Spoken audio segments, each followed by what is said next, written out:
NPU එකක්. එහෙම නැත්නම් Neural Processing Unit එකක් කියලා කියන්නේ AI සහ Machine Learning වගේ ටාස්ක්ම කරන්න විශේෂයෙන්ම හදපු processor එකකට. අපි CPU එකකට ටාස්ක් කීපයක් දුන්නාම මේ CPU එකෙන් ටාස්ක් සීක්වන්ස් එකක් විදිහට තමයි මේ ටාස්ක් ටික කරන්නේ. ඒ කියන්නේ එක ටාස්ක් එකක් කම්ප්ලීට් කළා තමයි ඒගොල්ලෝ ඊළඟ ටාස්ක් එකට යන්නේ. හැබැයි අපි NPU එකකට ටාස්ක් කීපයක් දුන්නාම මේ NPU එකෙන් අපි දීපු ටාස්ක් ටික පැරලලි. ඒ කියන්නේ ඔක්කොම ටාස්ක් ටික එකපාර කරන්න පටන් ගන්නවා. NPU එකකට මේ විදිහට ටාස්ක් දහස් ගාණක් වුණත් එකපාර කරන්න පටන් ගන්න පුළුවන්. ඉතින් NPU එකක් කියලා කියන්නේ AI ටාස්ක් කරන්නම හදපු processor එකක් නිසා මේක CPU එකකට වඩා ගොඩක් වේගයෙන් සහ ගොඩක් අඩු බැටරි යූසේජ් එකක් පාවිච්චි කරලා අදාළ ටාස්ක් ටික කිරීමේ හැකියාව තියෙනවා. ඉතින් මේ NPU වල තියෙන තවත් එක වාසියක් තමයි ඕගොල්ලන්ට ගොඩක් ඕගොල්ලන්ගේ AI ටාස්ක් කරන්න ඕගොල්ලන්ගේ data cloud එකට යවන්න අවශ්‍ය වෙන්නේ නැහැ. ඉතින් මේක නිසා ඕගොල්ලන්ගේ data වල privacy එකත් ගොඩක් වෙලාවට protect වෙනවා. ඉතින් NPU smartphone එකක use වෙන අවස්ථා ගත්තොත් එහෙම අපිට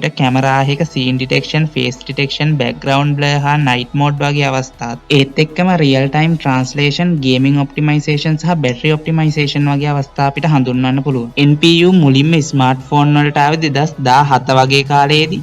ඉතින් මේ කාලෙදි රිලීස් කරපු Huawei Mate 10 වල තිබ්බ Kirin 970 කියන chipset එකෙත් ඒත් එක්කම iPhone 10 Apple A11 Bionic chipset එකෙත් අපිට මේ ටෙක්නොලොජි එක බලා ගන්න හම්බෙච්ච මුල්ම smartphone chipsets විදියට අපිට හඳුන්වන්න පුළුවන්. ඉතින් මේ වෙද්දි එක එක companies වලින් මේ NPU වල පොඩි වෙනස්කම් කරලා විවිධ නම් වලින් මේ NPUs හඳුන්වනවා.